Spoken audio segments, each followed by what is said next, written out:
A biased and racist flight attendant, a black woman in first class. A high-stakes clash unfolds 30,000 feet in the air. But there's a twist no one sees coming. Get ready for a story that reveals the insidious prejudice black people endure daily. Hidden, often unspoken, yet undeniably real. Danielle Moore strode confidently onto the plane, the steady click of her heels resonating against the cabin floor. The strap of her sleek leather laptop bag rested comfortably on her shoulder, a symbol of the long hours and relentless dedication that had brought her to this moment. First-class travel was no stranger to her. It was a reward earned through years of climbing the corporate ladder. Settling into the spacious leather seat, Danielle slid her bag neatly beneath her and pulled out her phone. A quick glance at her calendar revealed a packed week ahead, including a pivotal legal meeting tied to a high-profile civil rights case. But for now, this flight was her chance to exhale, a temporary reprieve from the unrelenting pace of her life. Closing her eyes, she leaned back, letting the hum of the engines provide a soothing backdrop to her thoughts. The tranquility didn't last long. "Excuse me, ma'am." A crisp voice cut through the cabin noise. Danielle opened her eyes to see a flight attendant standing beside her row, her uniform impeccably neat, her blonde hair twisted into a perfect chignon. Her smile was tight, practiced, and void of warmth. "May I see your ticket?" the woman asked, her tone more commanding than courteous. Danielle hesitated briefly, her brow furrowing.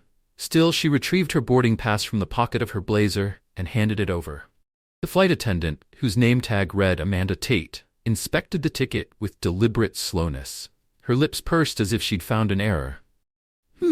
She murmured after an unnecessarily long pause, handing the pass back. "Just wanted to confirm. Sometimes passengers get mixed up about their seats." "I'm not mixed up," Danielle replied evenly. "I know exactly where I'm supposed to be." "Of course," Amanda said with a clipped laugh, but her eyes betrayed a flicker of annoyance. As she walked away, Danielle caught the faint mutter, "First class just isn't what it used to be." Danielle stiffened, but chose to ignore the comment, refocusing on her phone and the work email waiting for her reply. However, her peace was soon disrupted again. As Amanda moved through the aisle, Danielle noticed her lingering glances, the deliberate delays in service to her row, and the not-so-accidental jostle of her tray table, which sent a splash of water onto Danielle's neatly pressed pants. "Apologies," Amanda said curtly, barely stopping to help. Danielle dabbed at the spill with a napkin, her irritation simmering. It didn't take long for whispers to reach her ears. Small, snide comments exchanged between Amanda and another flight attendant. She caught fragments like, "Double-check if she's even supposed to be here," and "Can't be too careful these days." By the time the cabin doors closed, Danielle's initial relaxation had been replaced by unease. Her instincts told her that turbulence wouldn't be the only challenge on this flight. The plane had barely been airborne for 15 minutes when Amanda reappeared at Danielle's row, clipboard in hand, her smile now a stiff facade of professionalism. "Ma'am," Amanda began, her voice honeyed but firm, "I need to speak with you about your seat." Danielle raised an eyebrow, her calm demeanor intact. "Is there a problem?" "There seems to have been an error in the seating arrangement," Amanda replied, her expression hardening briefly before she forced a laugh. "I believe this seat may have been assigned incorrectly. Would you mind moving to a seat in the main cabin? We'll ensure you're comfortable." Danielle's lips curved into a polite but firm smile. "This is the seat I paid for. If there's an error, I suggest you check with the booking system." Amanda's cheeks flushed, and her clipboard sagged slightly in her hands. "Ma'am, it's a simple misunderstanding. I'm sure we can resolve this without any fuss." "I agree," Danielle Moore said firmly, her voice even and composed. "There's no fuss. I'm staying in my assigned seat." The exchange was no longer private. A man in the row across from Danielle lowered his tablet, his curious gaze flicking between her and the flight attendant. Another passenger leaned forward slightly, whispering something to her seatmate. Danielle noticed all of it, but refused to let the mounting attention rattle her. Amanda Tate, the flight attendant, sighed audibly and shifted her weight onto one hip, clutching her clipboard with fingers that had gone white at the knuckles. "Look," she said, her voice dropping to a low, almost conspiratorial tone. We both know how these things happen. Sometimes people end up in the wrong place, even if they don't mean to. I'm just trying to make sure everything is in order." Danielle's stomach churned. "People like me, you mean," she replied, her voice cutting through the low hum of the cabin. Amanda's eyes widened for a brief moment before narrowing. "That's not what I said," she snapped. "Don't put words in my mouth." "No," Danielle said, leaning forward slightly, her gaze unwavering. "But that's exactly what you implied." A soft murmur rippled through the first-class cabin. Amanda's forced smile evaporated, replaced by a mask of irritation and barely concealed frustration. The tension thickened around them, each word charged with the kind of energy that made everyone in earshot hold their breath. Amanda glanced down the aisle, as though looking for someone to intervene. Then she leaned in closer, her voice dropping to a near whisper. "I'm giving you a chance to resolve this quietly. Don't make this harder than it needs to be." Danielle leaned back in her seat, her composure unbroken. "The only person making this hard is you. If you're done harassing me, I'd like to enjoy my flight." The sharp crackle of the captain's voice over the intercom filled the cabin, announcing their cruising altitude and welcoming everyone aboard. The announcement hung in the air like a temporary ceasefire. Amanda hesitated, her jaw tightening. Without another word, she straightened and marched briskly down the aisle. Danielle watched her go, her instincts screaming that this encounter was far from over.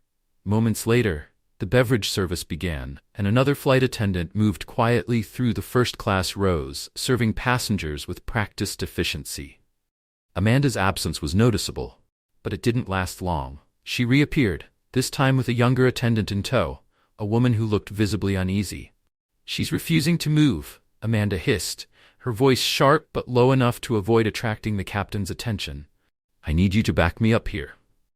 The younger attendant shifted uncomfortably, her eyes darting from Danielle to Amanda's clipboard. I don't think this is." "Just do your job," Amanda snapped, thrusting the clipboard into the younger woman's hands. Danielle folded her arms, her calm exterior beginning to crack under the weight of her rising frustration. She had been patient, more patient than anyone should have to be, but patience had its limits. "Let me save you the trouble," she said, her voice steady but laced with quiet resolve. "If you're planning to escalate this, go right ahead. I'm sure my lawyer would love to hear how your airline treats paying customers." Amanda stiffened. For a moment her confidence faltered, her mask of authority slipping as nearby passengers leaned in, their curiosity now openly directed at the unfolding drama.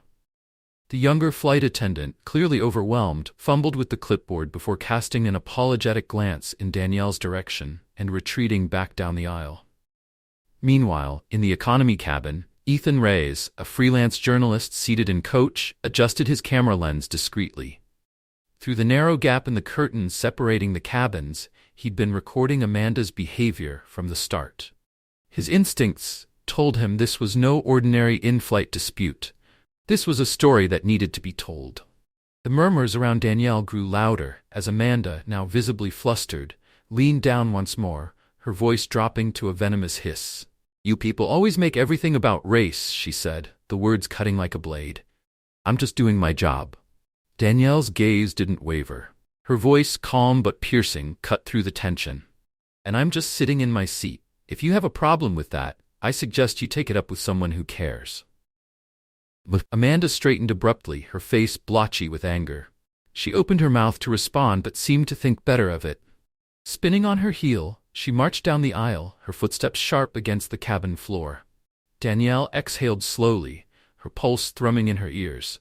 She could feel the eyes of the other passengers on her, some sympathetic, others indifferent, and a few blatantly hostile. But she didn't care. For Danielle, this wasn't about blending in or avoiding conflict anymore. It was about standing her ground. Whatever came next, she was ready. The cabin had quieted into an uneasy stillness, but Danielle remained alert. She noticed Amanda Tate pacing near the galley, her face tense as she whispered to another flight attendant. Their frequent glances toward Danielle were anything but subtle. Danielle braced herself, knowing it was only a matter of time before Amanda returned for round 2. Sure enough, Amanda reappeared, dragging the younger, visibly uncomfortable flight attendant along. Amanda's expression was an odd mix of forced calm and barely concealed irritation. "Ms. Moore," Amanda began, her voice sugar-coated but sharp beneath the surface. "We've checked our records again, and unfortunately, there's still an issue with your seat assignment. I'm afraid you'll have to move to the back of the plane." Danielle placed her book on the tray table and turned to face Amanda fully. Her voice was firm yet composed. "I've already explained there's no issue. I paid for this seat, and I'm staying in it." Amanda's smile faltered, and for the first time, her frustration showed openly. "I understand you feel entitled to this seat," she said, her tone sharpening, "but I'm telling you, there's been a mistake." Danielle's patience snapped. "Let me be perfectly clear," she said, her voice unwavering. "The only mistake here is how you're treating me. I'm not moving." Amanda leaned in, her tone lowering to a harsh whisper as her professionalism cracked. "You don't get to talk to me like that. I'm just doing my job. But of course, people like you always have to make a scene." The air seemed to freeze around them. Danielle's heart pounded, but her voice remained steady. "And what exactly do you mean by people like me?" Amanda's face reddened, her bravado wavering. "You know exactly what I mean," she muttered. The murmurs among the passengers grew louder as their gazes darted between the two women. An older man in a business suit cleared his throat loudly, his expression disapproving, but Amanda ignored him, doubling down instead. "You're being unreasonable," Amanda said, her voice rising slightly as if to rally support from the surrounding passengers. "This isn't that complicated. We can resolve this quickly if you'd just cooperate." Danielle folded her arms, her eyes locked on Amanda. "Cooperate with what? Your blatant racism?" Amanda recoiled, visibly startled. "Excuse me, how dare you accuse me of something like that?" "I dare," Danielle shot back, her voice slicing through the cabin, "because that's exactly what this is. You haven't harassed anyone else in this cabin, just me, and everyone here knows it." A heavy silence followed her words, broken only by the voice of a middle-aged woman seated 2 rows back. "She's right," the woman said, her tone firm but calm. "I've been watching the whole time. You're singling her out." Amanda whipped around to face the woman, her posture rigid. "This has nothing to do with anyone else. I'm simply following protocol." "Sure you are," the woman replied, crossing her arms. "And I suppose protocol includes muttering about her under your breath." "I heard you loud and clear." Another ripple of murmurs swept through the cabin, and Amanda's composure wavered further. She glanced toward the galley, as if hoping for backup, but the younger flight attendant beside her avoided her gaze and quietly stepped back into the aisle, leaving Amanda to fend for herself.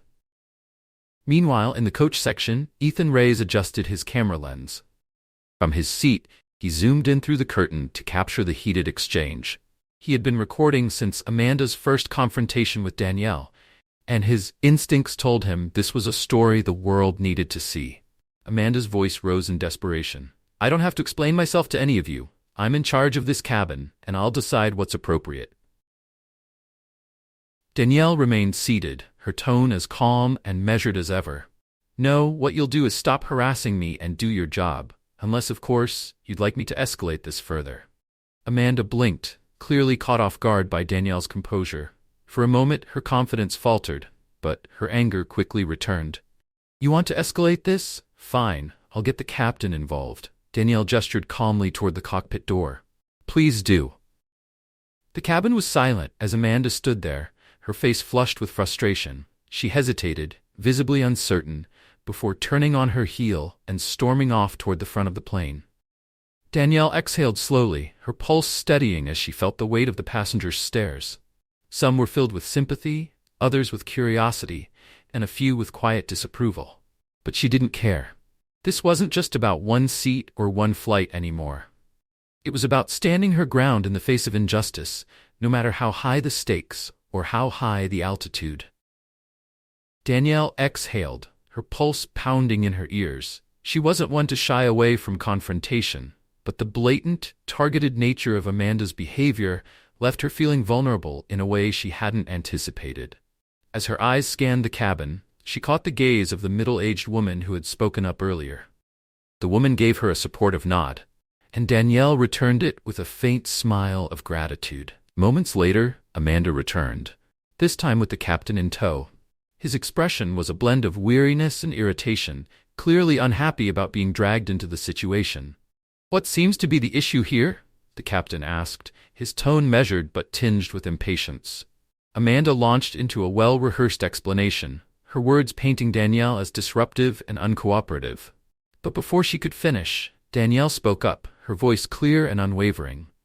"Captain," Danielle said, cutting through Amanda's narrative, "I'm happy to clarify. I'm sitting in the seat I paid for, and this flight attendant has been harassing me since the moment I boarded. Her behavior is completely unacceptable, and I have witnesses to back me up." The captain's frown deepened as he glanced between Danielle and Amanda. His gaze shifted to the passengers nearby. "Is that true?" he asked. Several passengers nodded. One man, seated a few rows back, spoke up. "I've seen everything.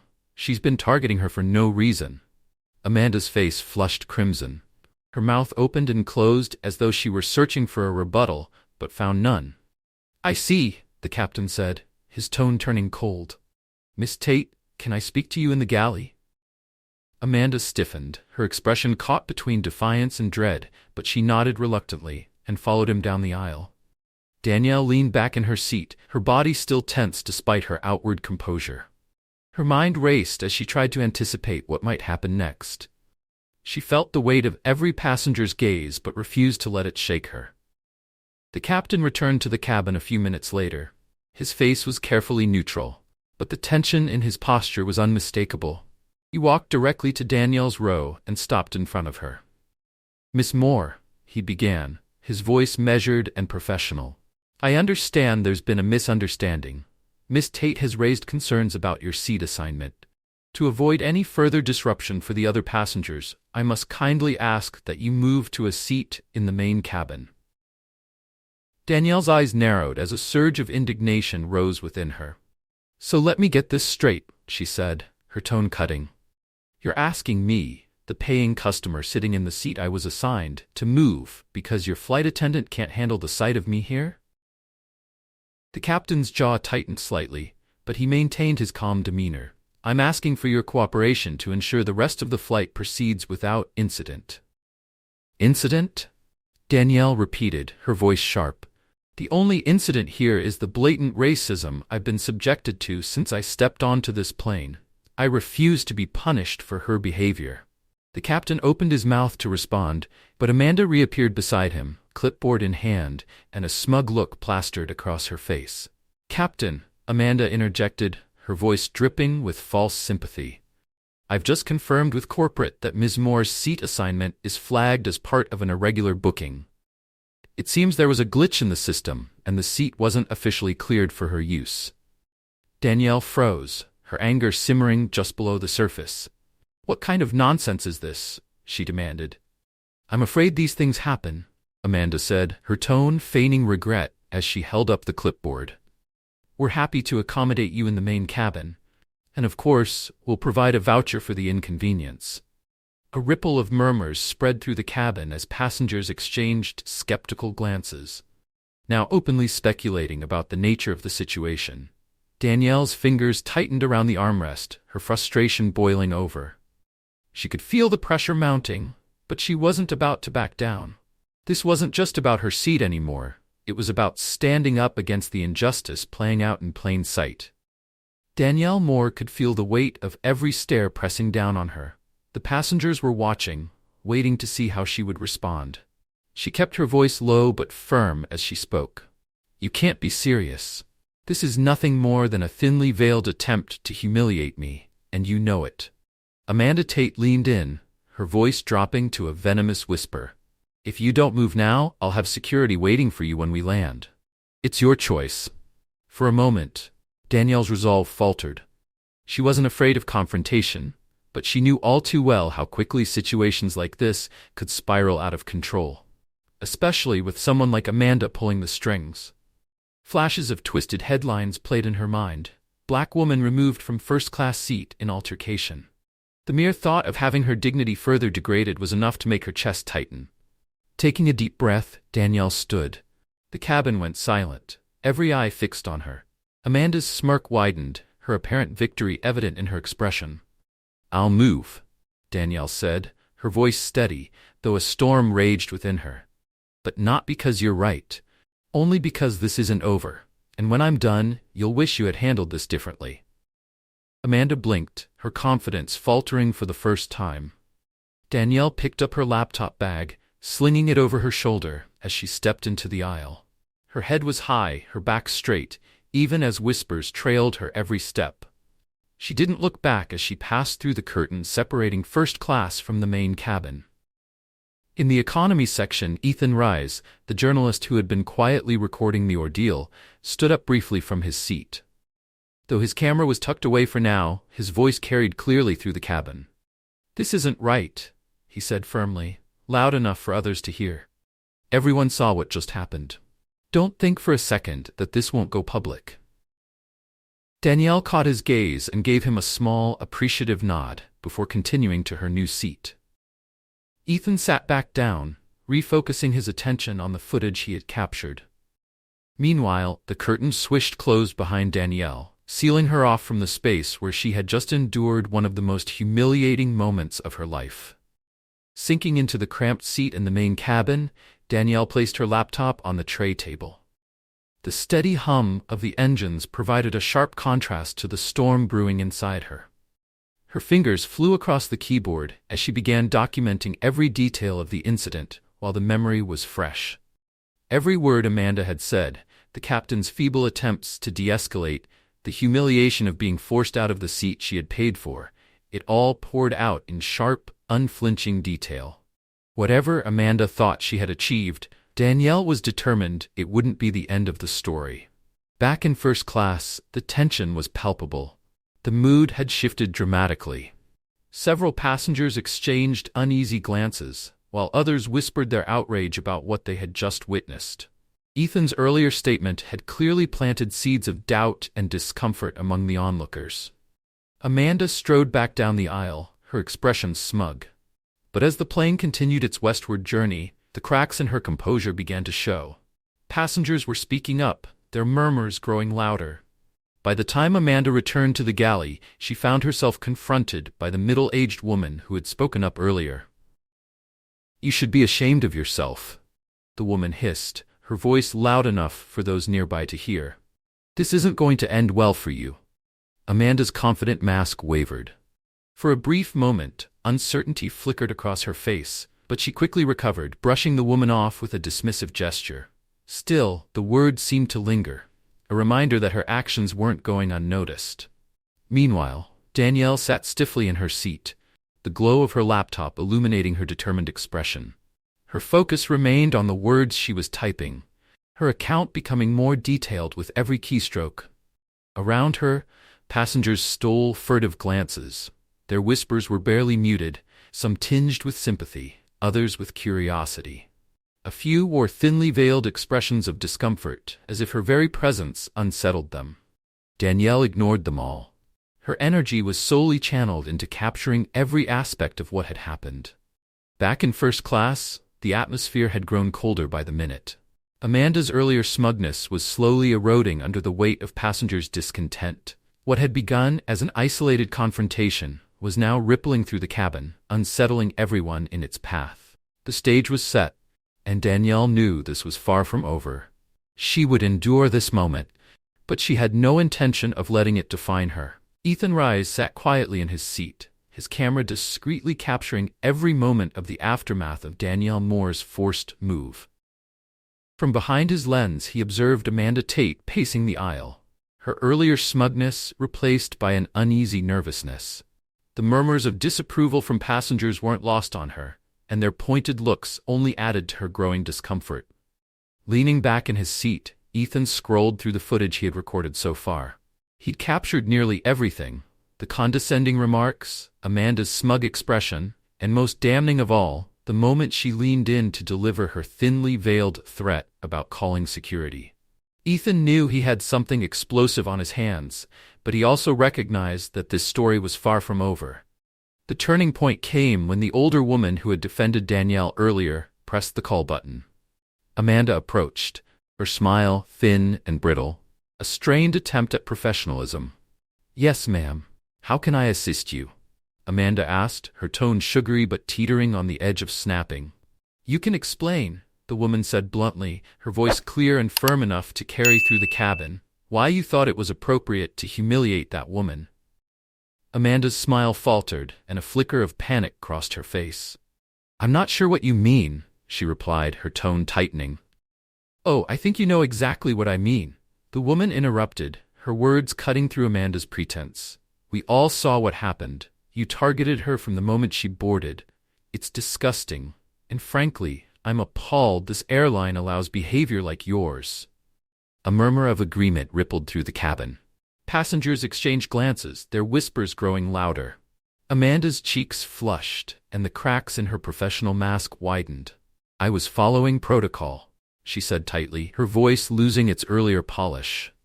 It's my job to ensure seating arrangements are correct. And is that why you muttered about her under your breath? The woman fired back. Or why you threatened to call security on her for sitting in her assigned seat?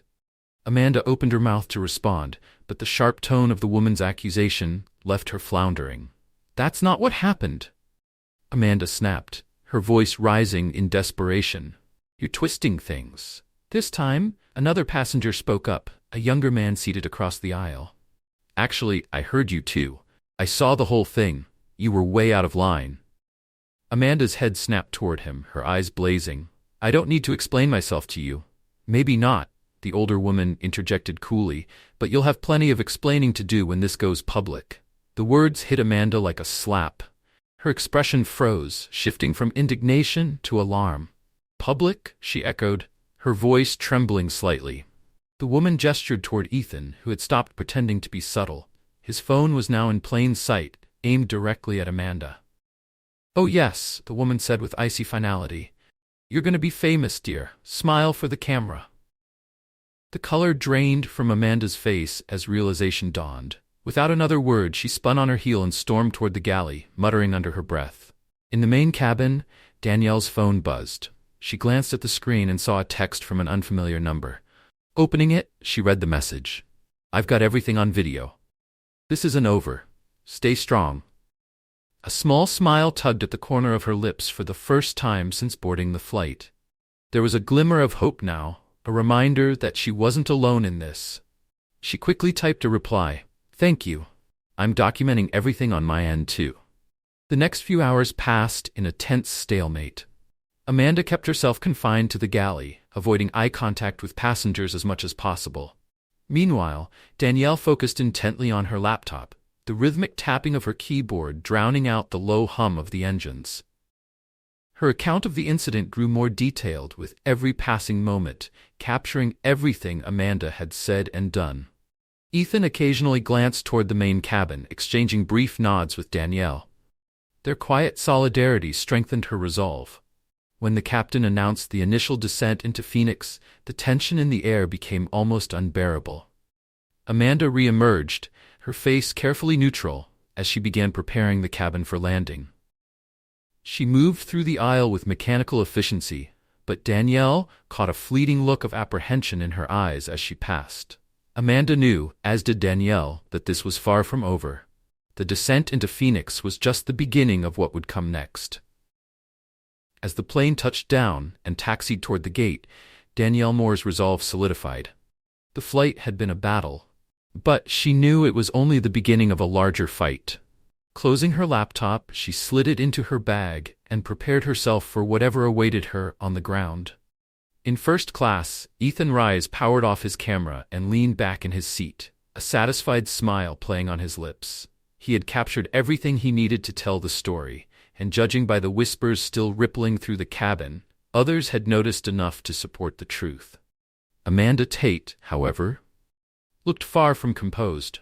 Her movements were stiff and jerky as she gathered her things, her forced smile long gone. The pressure was closing in on her, and she knew it. As the seatbelt sign dinged off and passengers began to stand, Ethan glanced toward the curtain separating first class from the main cabin. He spotted Danielle through the gap, their eyes meeting briefly. "This is just the beginning," he muttered under his breath, tucking his camera into his bag. The plane door opened, and passengers began filing out, the low hum of conversation blending with the shuffle of feet. Danielle remained in her seat, unwilling to join the rush. Her thoughts were sharp, each moment of the flight etched vividly in her mind. After everything Amanda had done, Danielle knew she couldn't let it slide. As the aisle cleared, Ethan stood and slung his bag over his shoulder. He glanced toward the main cabin one last time, catching Danielle's eye. With a small nod, he silently reassured her that he hadn't stopped documenting and that she wasn't alone in this fight. Finally, Danielle rose, adjusting her bag over her shoulder as she moved toward the exit.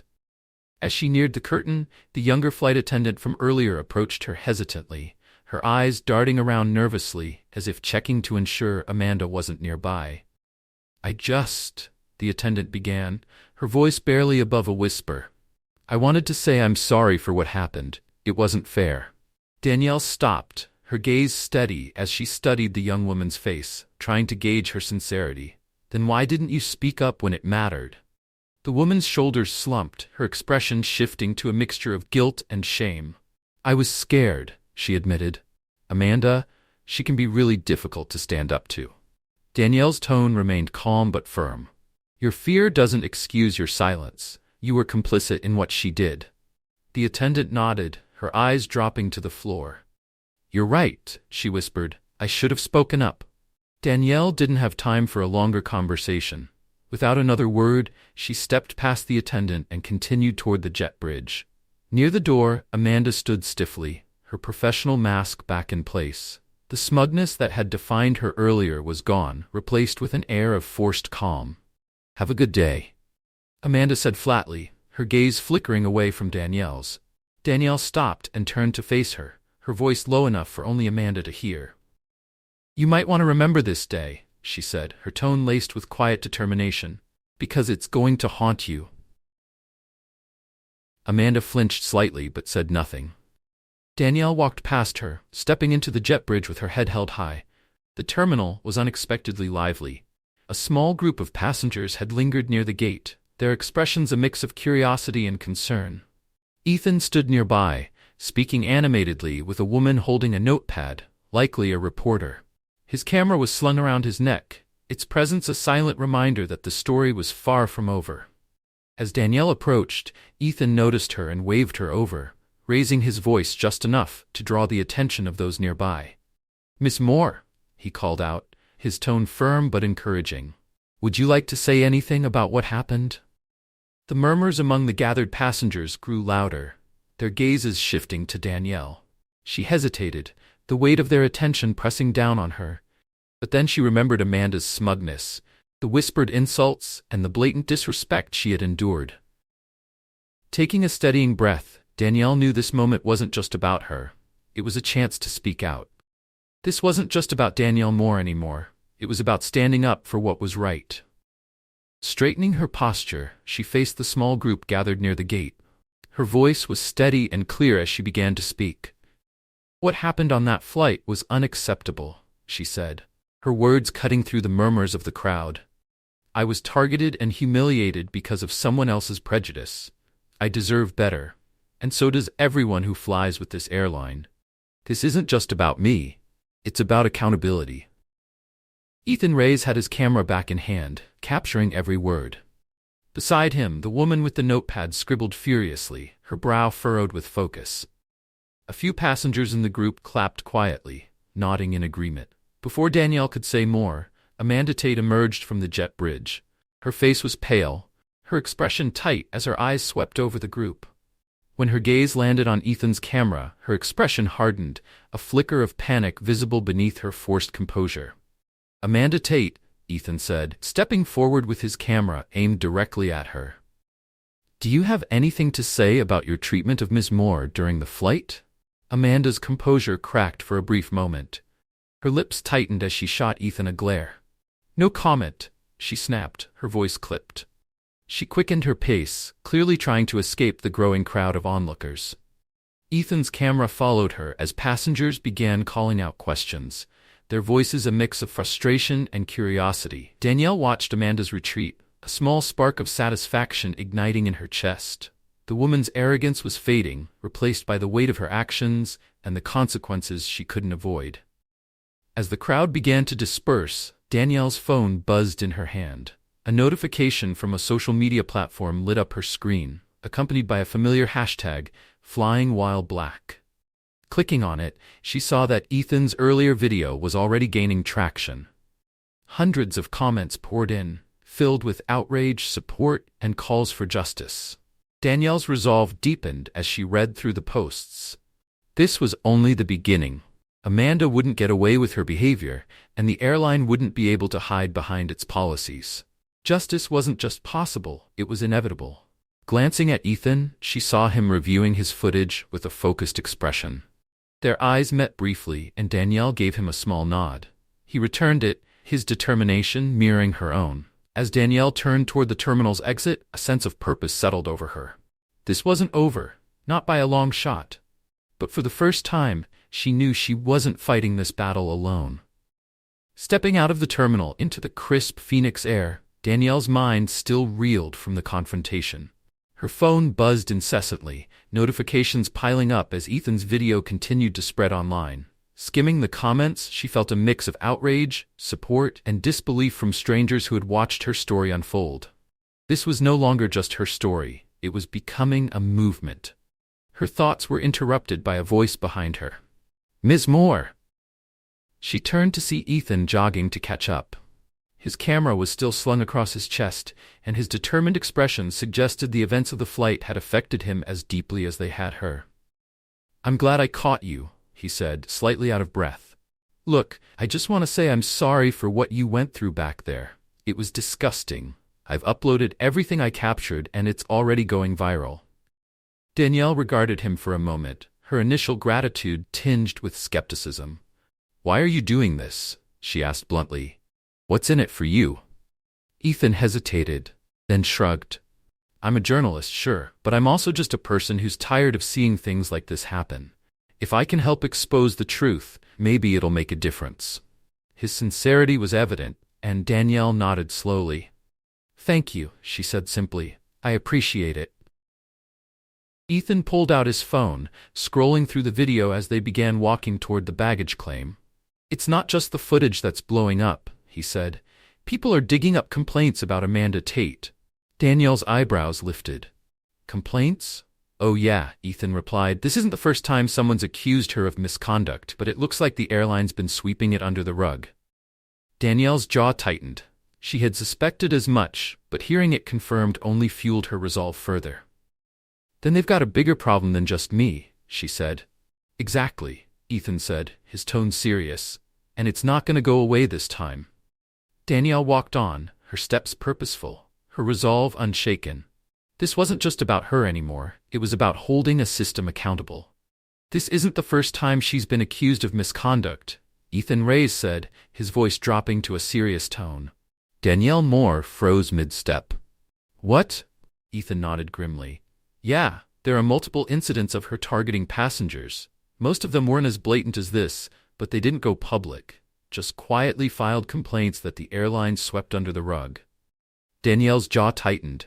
"Of course they did," she muttered. "That's how this stuff always goes." Ethan glanced at her, his expression resolute. "Not this time. You've got people backing you now, and the airline's already scrambling. They're going to have to respond." Before Danielle could reply, her phone buzzed. She glanced at the screen, recognizing the number immediately. It was the airline's customer service line. For a moment she hesitated, then answered, "This is Danielle Moore." "Miss Moore, this is Vanessa Harper from the airline's legal department." The clipped, but professional voice on the other end began. "We're aware of the incident on your flight today and would like to discuss how we can resolve the matter." Danielle's lips pressed into a thin line. "Resolve the matter?" she repeated, her tone sharp. "I don't think an apology and a voucher are going to cut it." There was a brief pause before Vanessa responded. "We're prepared to discuss compensation," she said cautiously, "but we'd like to avoid any unnecessary publicity." Danielle's anger flared. "Publicity? You're worried about your image while I was humiliated and forced out of my seat? Your flight attendant acted with blatant racism, and your staff backed her up. Do you really think throwing money at this will make it go away?" "Miss Moore, I assure you we take these matters seriously." I'll bet you do now that it's trending. Danielle interrupted coldly. If you were serious, you'd have addressed the other complaints against her long before this happened.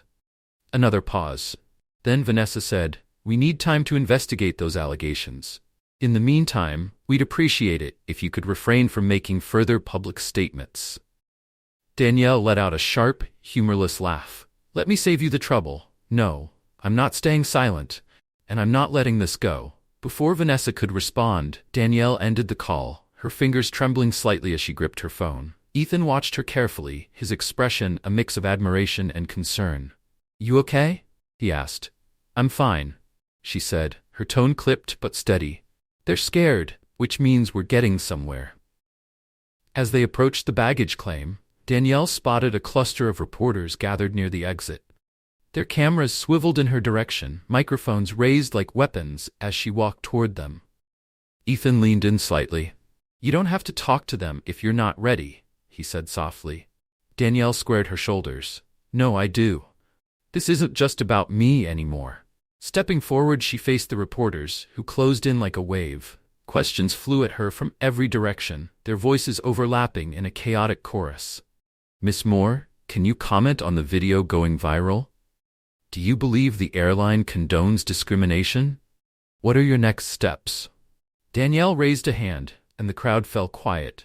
Her voice was steady and strong as she spoke. What happened to me today was wrong, she began. This wasn't just about a seat. It was about being treated as less than, about someone using their authority to demean and dehumanize me. I won't let that stand.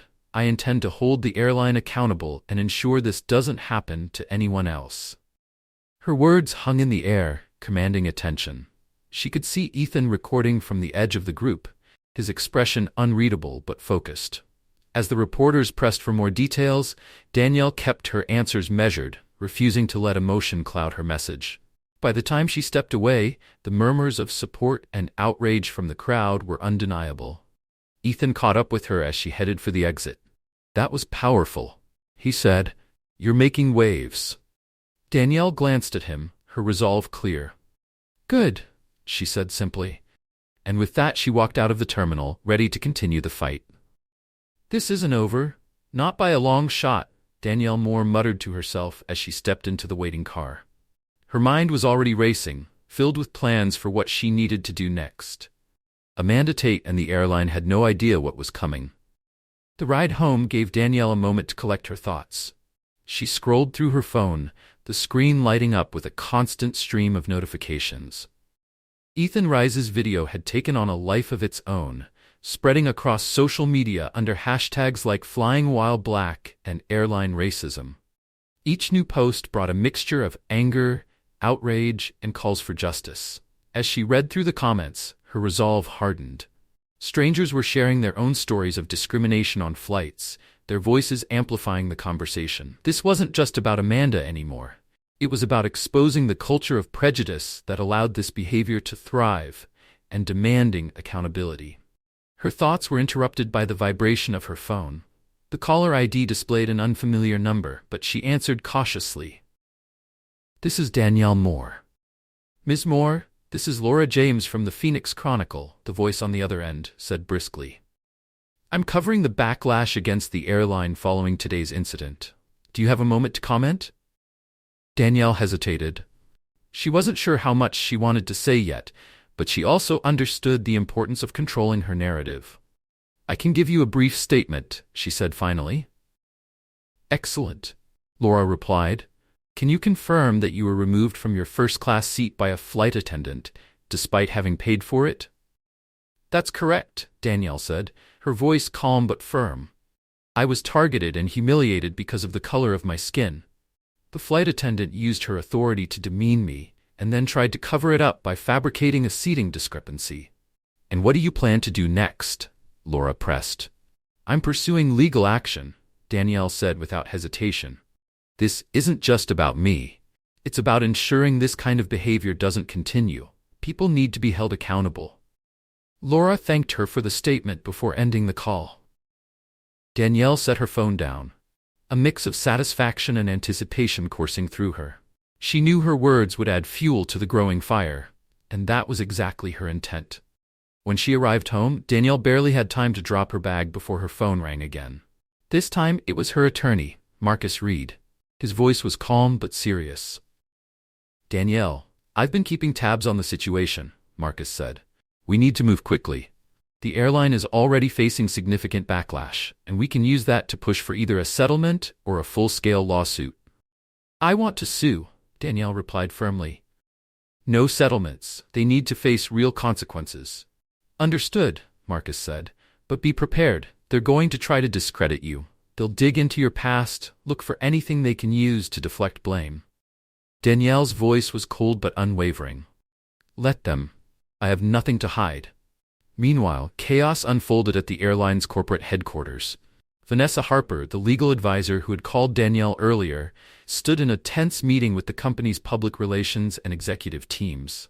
"The video footage, combined with her public statements, has thrown us into a full-blown PR disaster," Vanessa said, her voice strained but composed. "This is a nightmare," one executive bellowed, slamming his fist on the table. "That video has over 1 million views, and every major news outlet is picking it up. What the hell was Amanda thinking? We need to act fast." Vanessa raised a hand to steady the room. "We've already reached out to Miss Moore to discuss a resolution, but she's not interested in settling quietly." Her words hung in the air like a heavy cloud. The room fell silent as the weight of the situation settled over them. Finally, another executive broke the silence. "We need a scapegoat.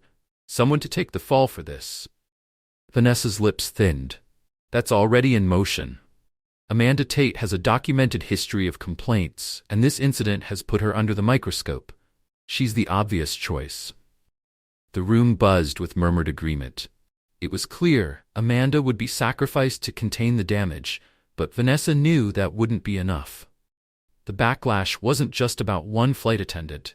It was about the airline's systemic failures, and unless they addressed that, the storm wouldn't subside anytime soon.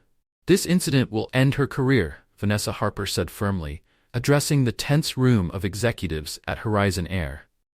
"But if we don't handle this carefully, the backlash won't stop with her." "What are you suggesting?" someone asked, frustration thick in their voice. Vanessa leaned forward, her tone measured. "We issue a public apology and announce an internal review of our policies, but we also need to prepare for a lawsuit. Miss Moore isn't going to let this go." Back in her apartment, Danielle Moore was finalizing her timeline of events, meticulously piecing together every detail. Her laptop chimed, drawing her attention to a notification. The airline had just posted a statement on their social media accounts. Clicking on it, Danielle's eyes narrowed as she read, "We are aware of the incident involving Ms. Danielle Moore on Flight 815 and are conducting a full investigation. We take these matters seriously and are committed to ensuring all passengers are treated with dignity and respect. We sincerely apologize for any distress caused and are working to address the situation." Danielle scoffed. The statement was clearly crafted to minimize liability while feigning concern. It wasn't an apology.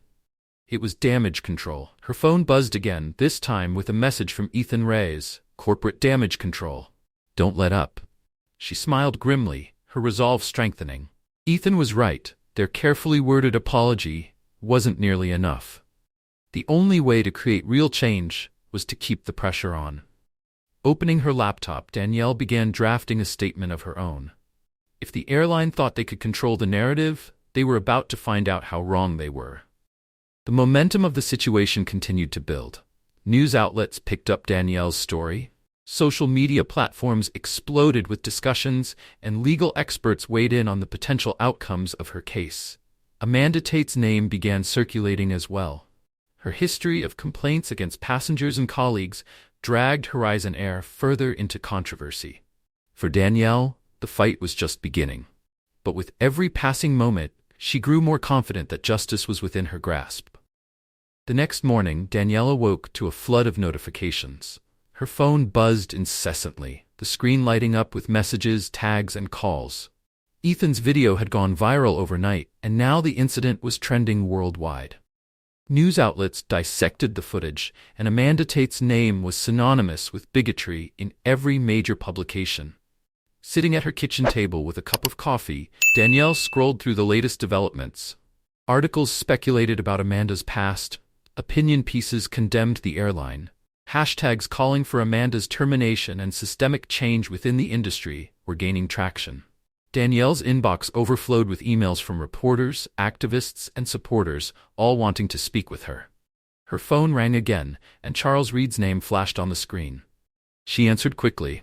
"Morning, Charles?" "Morning, Danielle," he said, his tone sharp and businesslike. "I've been reviewing the video and your documentation. We're in an excellent position. The airline's apology isn't going to hold up against the backlash. They'll have no choice but to respond to a lawsuit." "They're already trying to save face," Danielle replied, taking a sip of her coffee. "But I'm not interested in their performative apologies." "Good," Charles said. "I've prepared a formal demand letter, but I'll need your approval before sending it. I'm also setting up interviews with legal analysts to strengthen your case in the public eye." Danielle nodded, even though Charles couldn't see her. "Send me the draft. I'll review it today." As soon as the call ended, another notification popped up. This time, it was a video. A former flight attendant had come forward, detailing her experience working with Amanda Tate. Danielle clicked the link, her stomach tightening as a woman's face appeared on the screen. "My name is Maria Gomez," the woman said, her voice steady but emotional. "I worked for Horizon Air for 3 years, and I've seen Amanda Tate's behavior firsthand. She's targeted passengers, especially people of color, under the guise of enforcing policy. I reported her multiple times, but nothing ever changed. Management always swept it under the rug, saying it wasn't worth the PR fallout." Danielle's chest tightened as she listened. Maria's testimony was damning, each word adding weight to the case against the airline. At Horizon Air's headquarters, the atmosphere was tense. Vanessa Harper sat in yet another crisis meeting, the room buzzing with frustration and panic. "The video has over 2 million views now," an executive groaned. "Every major outlet is running this story. We need to get ahead of this. We've already issued a public statement," Vanessa reminded them. "But it's not enough. We need more. This new video from the former employee, it's a disaster. It's no longer just about Amanda, it's about us." The room fell silent as the gravity of the situation sank in. Finally, the CEO spoke. "What do we do?" Vanessa's gaze was steely. "We double down on the apology, commit to an internal investigation and announce sweeping reforms, and we prepare for a lawsuit because it's coming." Across the city, Danielle set her phone down, her resolve hardening. The fight wasn't over. It was just beginning. Maria went on to describe several incidents where Amanda had harassed or belittled passengers, each account adding significant weight to Danielle's case. By the time the video ended, Danielle's anger had reignited. The airline's negligence had enabled Amanda's behavior, and now it was all unraveling for the world to see. Across the city, Amanda Tate sat in her small apartment, surrounded by legal documents and her laptop, which played the news on an endless loop. Her name was everywhere, and the public vitriol was relentless. Social media was flooded with calls for her termination, and even her neighbors had begun to avoid her. Her phone buzzed, and she hesitated before answering. It was Vanessa Harper, the airline's legal advisor. "Amanda," Vanessa began, her tone clipped, "we need to talk about damage control." Amanda bristled. "Damage control? What about my side of the story?" "There is no side of the story that justifies your behavior," Vanessa replied bluntly. "The video speaks for itself, and now former employees are coming forward with additional allegations. You've put us in an impossible position." "I was following protocol," Amanda snapped, her voice rising. "She didn't belong in first class, and I was just doing my job." "Enough," Vanessa interrupted, her tone icy. "Your actions have cost the airline millions in PR damage, and we're facing a potential lawsuit that could grow into a class action if more passengers come forward. Frankly, you're lucky we haven't terminated you yet." Amanda's breath hitched, the gravity of her situation finally sinking in. "What do you want me to do?" she asked quietly. "You'll be placed on unpaid leave effective immediately," Vanessa said. "You are not to speak to the media or make any public statements. The airline will be issuing a more detailed apology and conducting a formal investigation into your behavior. This isn't up for discussion." When Amanda opened her mouth to protest, Vanessa cut her off. "If you try to fight this, you'll only make things worse." The line went dead, leaving Amanda staring at her phone in disbelief. Back at Danielle's apartment, she was finishing her second cup of coffee when her phone rang. It was Ethan Reyes. "Have you seen the latest?" he asked, his voice buzzing with energy. "If you mean the former flight attendant's video, yes," Danielle replied. "It's blowing up," Ethan said. "And it's not just her. Several other employees are coming forward with similar stories. This is turning into a full-blown scandal." Danielle leaned back in her chair, a faint smile tugging at her lips. "Good. The more people speak out, the harder it'll be for the airline to bury this." Ethan hesitated for a moment. "Are you ready for what's coming next? This is going to get bigger before it gets better." "I'm ready," Danielle said firmly. "They started this. I'm just finishing it." As the day progressed, the situation escalated further. The airline released a second apology, this time acknowledging Amanda's actions and pledging a full review of their policies. But the statement was met with widespread criticism. Many accused the airline of trying to shift blame onto Amanda as a scapegoat rather than addressing the systemic issues that had allowed her behavior to persist. Danielle's phone buzzed again. This time, it was a message from Charles Reed, her attorney. "Demand letter sent. Expect their lawyers to respond soon. Stay strong." She read the message and set her phone down, her determination unwavering. The fight was far from over, but with each passing hour, the tide was turning in her favor. Amanda Tate and the airline had underestimated her resolve, and now they were facing the consequences of their actions. Opening her laptop, Danielle began drafting another public statement. This wasn't just about exposing Amanda or holding Horizon Air accountable. It was about pushing for systemic change. The world was watching, and Danielle wasn't going to let them look away. Danielle Moore wasn't done, not until justice was served. By mid-afternoon, she found herself sitting across from Marcus Reed in his downtown office. The space was quiet and modern, exuding a sense of calculated confidence. The walls were lined with bookshelves packed with legal volumes, and a large window offered a view of the bustling city streets below. Danielle had already reviewed the formal demand letter Marcus had sent to Horizon Air, but now they were preparing for the inevitable pushback. Marcus leaned forward, his hands clasped on the desk. "The airline's legal team will likely try to settle quickly," he said. "They'll offer money and hope this all goes away. Are you certain you're ready to reject that if it comes?" "Absolutely," Danielle replied without hesitation. "This isn't about a payout, it's about accountability." Marcus nodded. "Good. Because once we go public with the lawsuit, the scrutiny will intensify for both you and them. They'll dig into your past, your career, anything they can use to discredit you." Danielle met his gaze, her expression unwavering. "I have nothing to hide." Marcus leaned back slightly, a faint smile crossing his lips. "That's what I like to hear. Now, about the potential class action angle.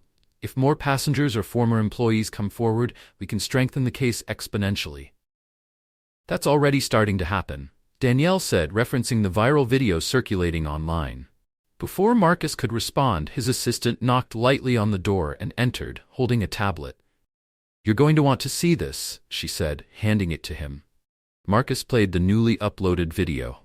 The screen showed another former airline employee, a man in his early 40s, sitting at a desk with a grave expression. "I worked for Horizon Air for 10 years, the man began, his voice steady but grim. "I personally witnessed Amanda Tate harass passengers on multiple occasions. She targeted people of color, often under the guise of enforcing policy. I reported her several times, but nothing ever changed. Management always found a way to brush it under the rug."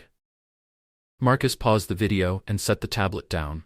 "This is exactly what we need," he said, his tone measured but resolute.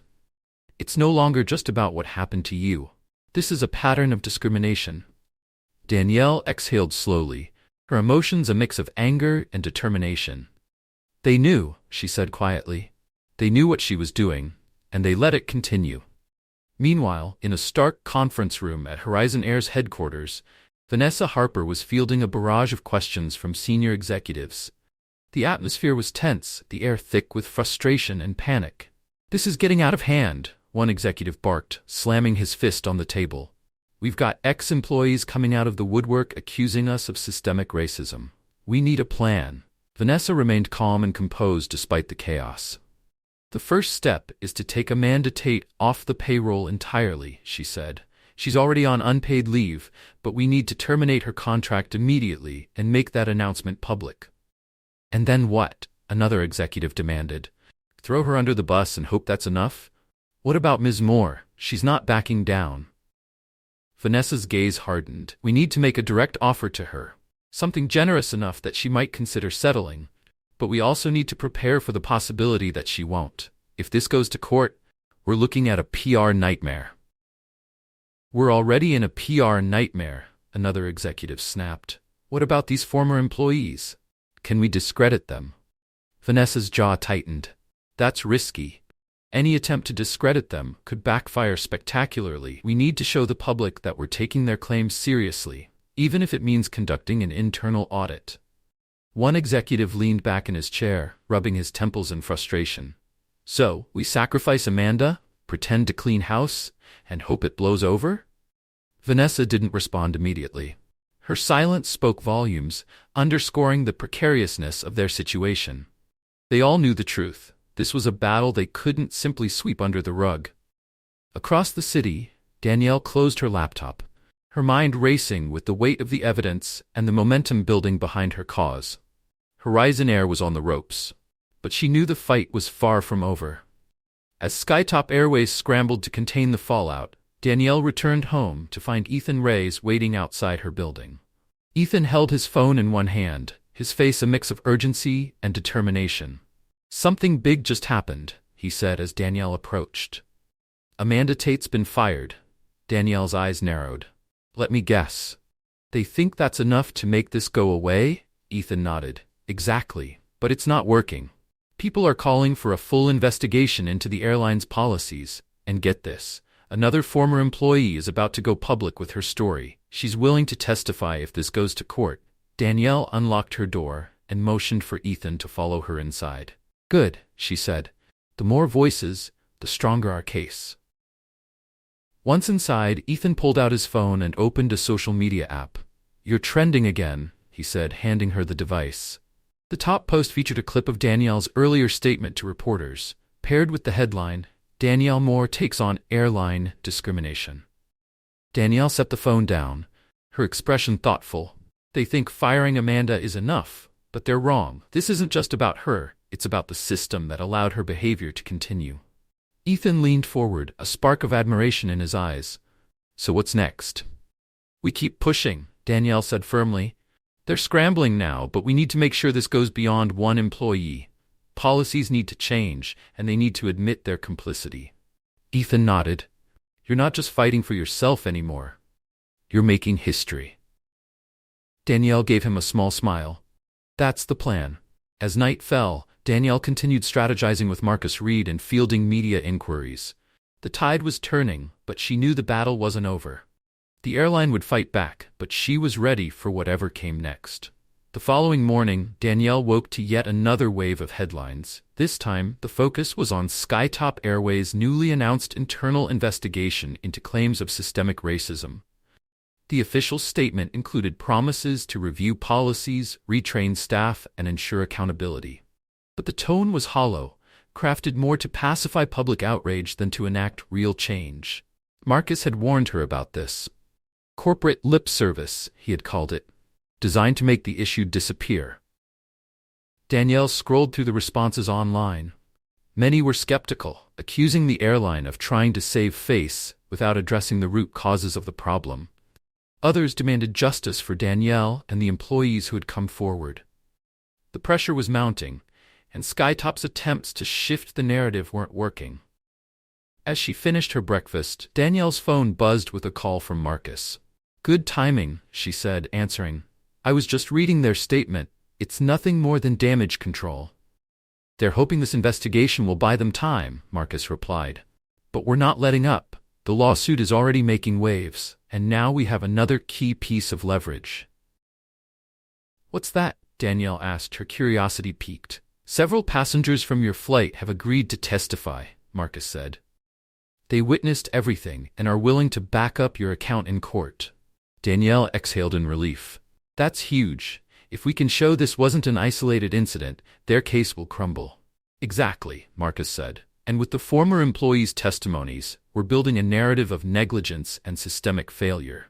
This isn't just about Amanda anymore, it's about Skytop's failure to act. Danielle nodded, her determination sharpening. Good, they've had this coming for a long time. At Skytop Airways, the executive team was scrambling to regain control. The lawsuit is gaining traction, Vanessa Harper said, her voice calm but pointed. We need to prepare for the possibility of this going to trial. One executive shook his head. We can't let it get that far. The optics would be catastrophic. Then we need to act decisively, Vanessa replied. Announcing Amanda Tate's termination was the right move, but it's not enough. The public wants more. They want to see real change. Another executive sighed. So what do you suggest? Overhaul our entire training program. Fire half the staff. Vanessa's gaze remained steady. We start by settling with Danielle Moore.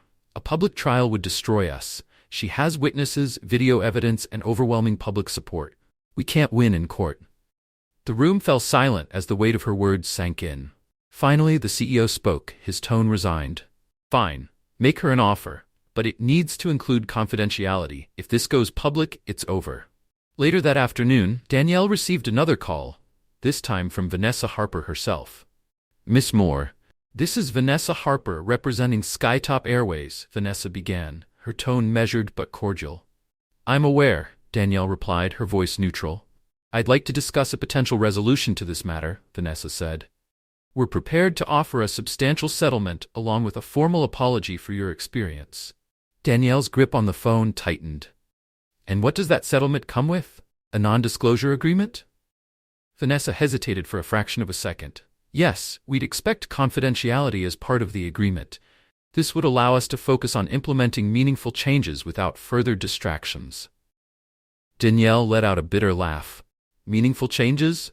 You mean sweeping this under the rug? Miss Moore, we take these allegations seriously, Vanessa said, her voice strained. This settlement is an acknowledgement of our commitment to making things right. I'm not interested in hush money, Danielle said sharply. I want accountability, public accountability. You've allowed people like Amanda Tate to operate unchecked for years. This isn't just about me. It's about everyone who's ever been targeted because of your negligence. Please reconsider, Vanessa pressed. A trial would be long and difficult for everyone involved. Settling would allow us to resolve this quickly and focus on moving forward. I'm not afraid of a trial, Danielle said coldly, but maybe your executives should be. Without waiting for a response, Danielle ended the call. Her heart pounded, but her resolve was unshaken. This wasn't about money, it was about justice. The airline's efforts to control the narrative were unraveling by the hour. News outlets continued airing interviews with former employees and passengers, each adding another layer to the growing scandal. Social media buzzed with calls for boycotts and demands for systemic change. That evening, Ethan Rise reached out, his voice buzzing with energy. Danielle, I just got word. A major civil rights organization wants to back your case. They're offering legal and financial support.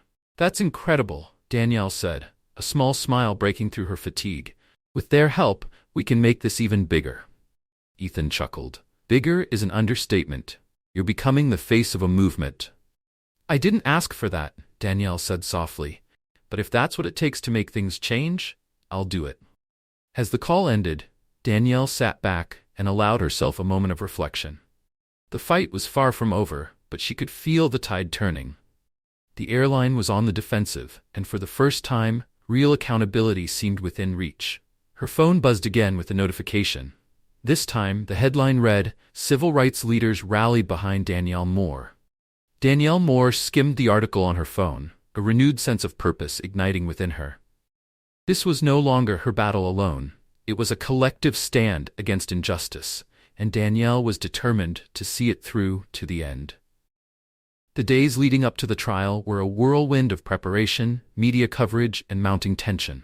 Danielle worked tirelessly with her attorney, Mark Collins, reviewing every detail of the case. The growing mountain of evidence, combined with the testimonies of witnesses and former employees, painted a damning picture of Skytop Airways' toxic culture and Amanda Tate's unchecked behavior. In Mark's downtown office, the air buzzed with energy as they finalized their strategy.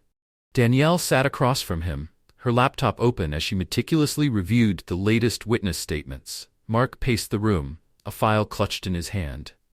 "The key to this case," Mark began, his tone measured, "is not just proving what happened to you, but exposing the airline's systemic negligence. The video is compelling, but the testimonies from former employees and passengers will solidify their liability." Danielle nodded, her determination unwavering. "We need to make it clear that this isn't just about one flight attendant. It's about an entire system that allowed her behavior to thrive." Mark stopped pacing and looked at her, his expression serious. "Are you ready for cross-examination? They're going to come after you hard, try to paint you as overly combative or as someone out for money." Danielle met his gaze, her voice steady. "I'm ready. They can try, but the truth is on my side." Before Mark could respond, his assistant entered with a stack of papers. "The airline's legal team just submitted their pretrial motions," she said, handing the papers to Mark. "They're requesting a dismissal, claiming the incident was an isolated misunderstanding." Mark scoffed as he flipped through the documents. "Desperate. They know this won't hold up with the evidence we have." Danielle leaned forward, her eyes narrowing. "So they're still trying to sweep this under the rug?" "Exactly," Mark replied. "But we won't let them. This is just the first of many attempts to undermine the case. Stay focused." Meanwhile, at Skytop Airways' headquarters, the tension was palpable. Vanessa Harper sat in a conference room with the airline's top executives and legal counsel. The stakes had never been higher, and the mounting public pressure was taking its toll. "We have to settle before this goes to court," one executive said, his voice sharp with frustration. "A trial will destroy us." "We've tried," Vanessa replied evenly. "Danielle Moore isn't interested in a settlement. She's committed to taking this public." "Then what's our strategy?" another executive demanded. "How do we win this?" Vanessa exhaled slowly, her gaze steady. "We focus on discrediting the broader claims of systemic issues. If we can isolate this to Amanda Tate's actions alone, we might limit the damage, but we need to be careful. Any misstep could backfire." The room fell silent as the gravity of the situation sank in. Finally, the CEO spoke, his tone resolute. "Make it happen. We can't afford to lose."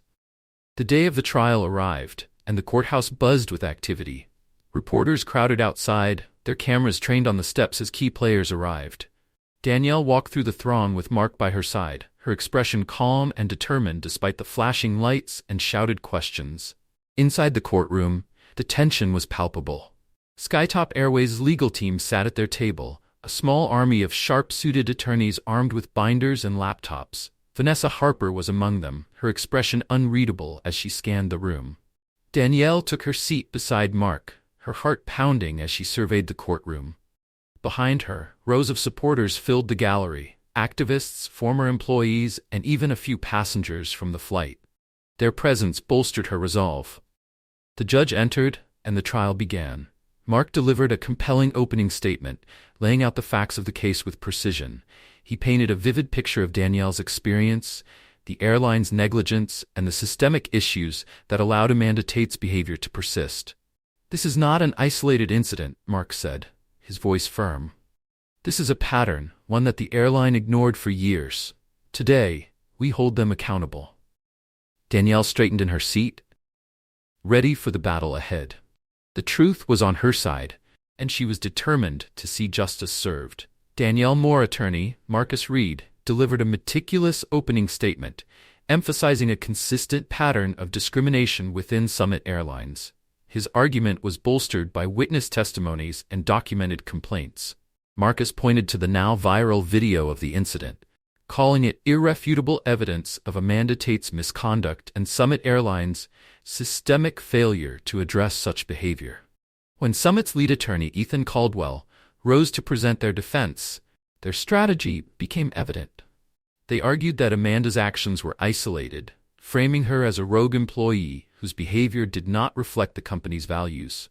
Ethan attempted to cast the incident as a misunderstanding, emphasizing that Summit had acted promptly by terminating Amanda's employment. However, the tide began to shift as witnesses took the stand. First, a fellow passenger from Danielle's flight recounted the events. They spoke about Amanda's condescending remarks and how her behavior toward Danielle was blatantly targeted. When the viral video was played in court, the atmosphere grew tense, and the room fell silent. Next came Lauren Edwards, a former flight attendant who had worked alongside Amanda. Her testimony was damning, detailing years of unchecked misconduct. "I reported Amanda's behavior multiple times," Lauren said, her voice steady but carrying a weight of emotion. "Each time, management dismissed my concerns. They cared more about avoiding bad PR than addressing the real issue: passenger safety and respect." Summit's legal team attempted to discredit Lauren by pointing to her departure from the company, suggesting she had a grudge. But Lauren held her ground, countering every question with composure and unwavering truth. When it was Danielle's turn to testify, the courtroom grew even quieter. She recounted the events of the flight in vivid detail, her voice calm but resolute. She described the humiliation of being singled out and the determination it took to stand her ground. "I wasn't just fighting for myself that day," she said, her gaze sweeping the room. "I was fighting for everyone who has ever been made to feel less than because of the color of their skin. This wasn't an isolated incident. It's the result of a culture that tolerates discrimination." Summit's attorneys attempted to rattle her, questioning her motives and suggesting she sought publicity. But Danielle remained poised, deflecting their attempts with measured and confident responses. By the end of the day, the strength of Danielle's testimony was evident. Though the trial was far from over, she left the courtroom with renewed confidence. The truth was on her side, and she was determined to see the fight through. The courtroom was packed on the trial's most critical day. Tension buzzed as both sides prepared for the final showdown. Danielle sat at the plaintiff's table, her hands clasped, her expression calm and resolute despite her racing heart. Marcus sat beside her, flipping through his notes with the calm confidence that had become her anchor. The day began with Summit's legal team calling their star witness, the flight's captain. A seasoned professional with decades of experience, his testimony was intended to bolster Summit's narrative of a misunderstanding. The captain took the stand, his uniform crisp, his demeanor polished. "I remember the incident," he began, his voice steady. "There was confusion regarding Ms. Moore's seat assignment. Amanda Tate informed me she was following protocol to resolve the issue." "Would you say Ms. Tate's actions were inappropriate?" Summit's attorney asked. The captain hesitated, glancing briefly at Danielle before responding. "I wouldn't characterize them that way. She was attempting to maintain order on the flight." Danielle's stomach churned, but she forced herself to remain composed. Marcus leaned toward her and whispered, "He's trying to downplay it. Don't worry, we'll address this in cross-examination." The captain shifted uneasily in his seat as Marcus Reed questioned him. "No," the captain admitted. "I relied on her report." "So you never personally checked Ms. Moore's ticket?" Marcus pressed. "No, I did not," the captain replied, his voice quieter now. Marcus stepped closer. "And when you became aware of the video evidence showing Miss Tate's discriminatory remarks and actions, what was your response?" The captain's jaw tightened. "I was concerned." "Concerned?" Marcus repeated, letting the word hang in the air like a challenge. "And what actions did you take to address those concerns?" The captain hesitated before answering. "I filed a report after the flight." Marcus nodded slowly, then turned to face the jury. A report filed after the damage was already done. He let the silence linger before finishing. "Thank you, Captain. No further questions." The trial reached a boiling point when Amanda Tate was called to the stand. She walked stiffly to the witness box, her expression a mixture of defiance and unease. As she was sworn in, the room seemed to hold its breath. Marcus wasted no time. "Miss Tate, you've stated that your actions on that flight were motivated by protocol. Can you explain why you targeted Ms. Moore specifically?" "I wasn't targeting her," Amanda replied tightly. "There was a discrepancy with her ticket." Marcus raised an eyebrow, which, as we've established, was valid. "Yet you insisted on removing her from first class. Why?" "I was doing my job," Amanda snapped, her voice rising. "Your job," Marcus repeated, picking up a document from the plaintiff's table. "Let's talk about your job. Over the years, multiple complaints were filed against you by passengers and colleagues alike. Complaints alleging discriminatory behavior." Were you aware of these? Amanda's eyes darted nervously, her composure starting to crack. Those were misunderstandings, she said quickly. Misunderstandings? Marcus stepped closer. Or a pattern of behavior that went unchecked by your employer? Amanda's face flushed, and she opened her mouth to respond, but Marcus cut her off sharply. Let's move on to the video. In it, you can be heard saying, "People like her always make everything about race." Care to explain that statement?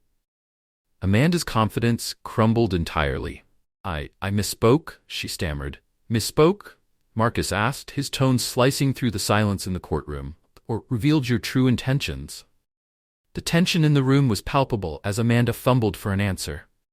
Marcus turned to the jury, his voice resolute. This is not an isolated incident. It's the result of a systemic failure, a culture that allowed this behavior to persist unpunished. The final blow came when Marcus called Lauren Edwards back to the stand for a brief but powerful rebuttal. I reported Miss Tate's behavior multiple times, Lauren said, her voice steady but brimming with emotion. But nothing was ever done. The company cared more about avoiding bad press than protecting its passengers. Her words solidified the case, weaving together the narrative of negligence and complicity within Summit Airlines. When the time came for closing arguments, Marcus delivered a speech that left the courtroom riveted. Danielle Moore wasn't just a passenger that day. She became the target of blatant discrimination. This isn't just about one employee. It's about a system that failed her and countless others. Summit Airlines fostered an environment where prejudice could thrive unchecked. Justice demands accountability, not silence. The airline's attorney attempted to redirect blame onto Amanda Tate, portraying her as a rogue employee whose actions didn't reflect the company's values. But the evidence presented throughout the trial had exposed cracks in their defense too large to ignore. As the trial concluded, Danielle felt a mix of relief and tension. The jury was dismissed to deliberate, leaving everyone in the courtroom on edge. You did everything right, Marcus said quietly as they sat at the plaintiff's table. Danielle's hands were clasped tightly in her lap, her mind racing. Now we wait. Hours passed, each minute stretching into an eternity. Finally, the bailiff entered the room and called everyone back to their seats. The jury had reached a verdict. Danielle took a deep breath, bracing herself for the moment that would determine the outcome of her fight. The courtroom fell silent, the air electric with anticipation. The jury filed back into the courtroom, their faces unreadable. The four persons stood as everyone held their breath, the tension palpable. In the matter of Moore versus Summit Airways, the four-person began, we find in favor of the plaintiff, Ms. Danielle Moore. A wave of relief and vindication washed over Danielle as the words hit her. The judge continued, announcing a substantial monetary award for damages and mandating Summit Airways to implement comprehensive diversity and anti-discrimination training across all departments. The courtroom erupted in murmurs. Danielle turned to Marcus Reed, her attorney, with a triumphant smile. We did it, she whispered, her voice thick with emotion. No, Marcus replied, his voice steady and full of pride. You did it. The steps of the courthouse were swarming with reporters, microphones, and cameras all aimed at Danielle as she stepped into the sunlight. The crowd buzzed with questions, and supporters clapped and cheered, their applause echoing off the surrounding buildings. Danielle held her head high, a mix of relief and determination etched on her face. This wasn't just her victory. It was a landmark moment for justice and accountability. Miss Moore, one reporter called out, shoving a microphone in her direction. How do you feel about today's verdict? She paused, her voice calm but resolute as she addressed the crowd. I feel relieved, she began. But more than that, I feel determined. This verdict is a step toward justice, but it's only the beginning. Companies like Summit Airways need to do more than apologize. They need to dismantle the systems that allow discrimination to thrive unchecked. This isn't just about me. It's about everyone who's ever been targeted, silenced, or ignored. Her words rippled through the crowd, sparking applause and murmurs of agreement. Danielle noticed Michael Rivera standing at the edge of the group, his camera capturing every moment. He gave her an encouraging nod, silently affirming her message. That evening, Danielle sat in her apartment surrounded by flowers, cards, and a flood of supportive emails.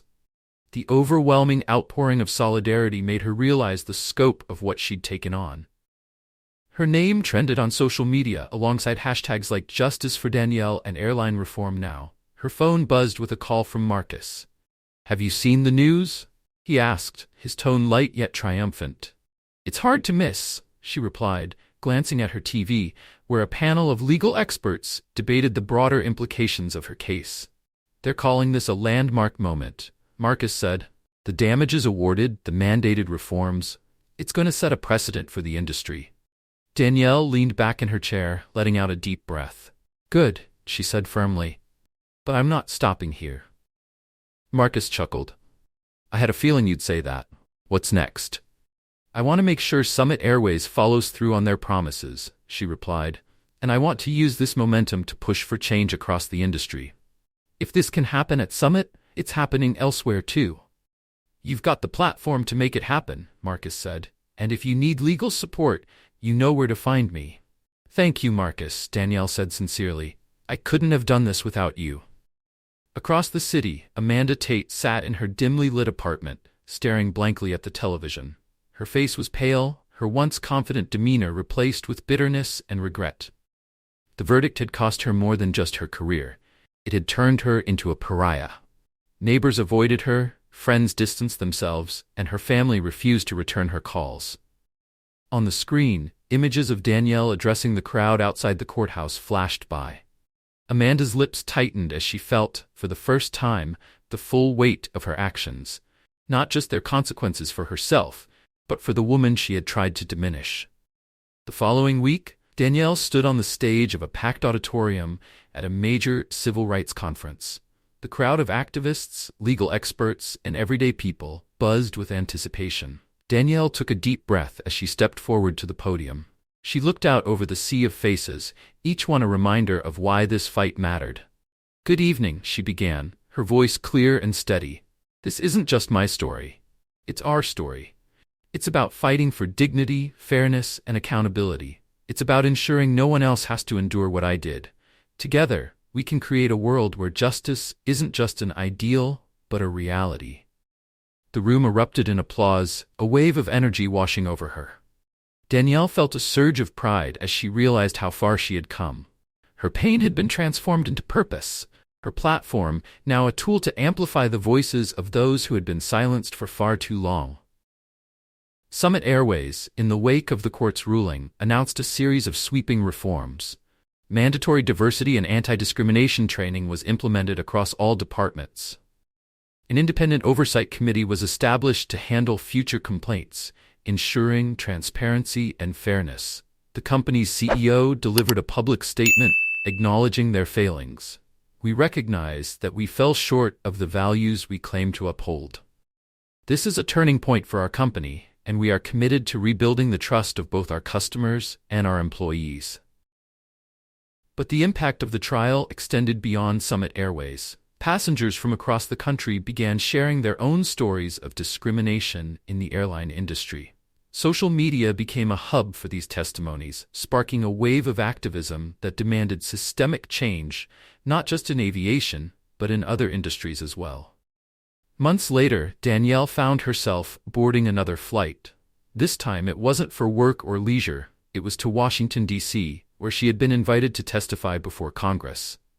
The hearing was focused on the need for federal regulations to address discrimination in the airline industry, and her voice had become central to the movement.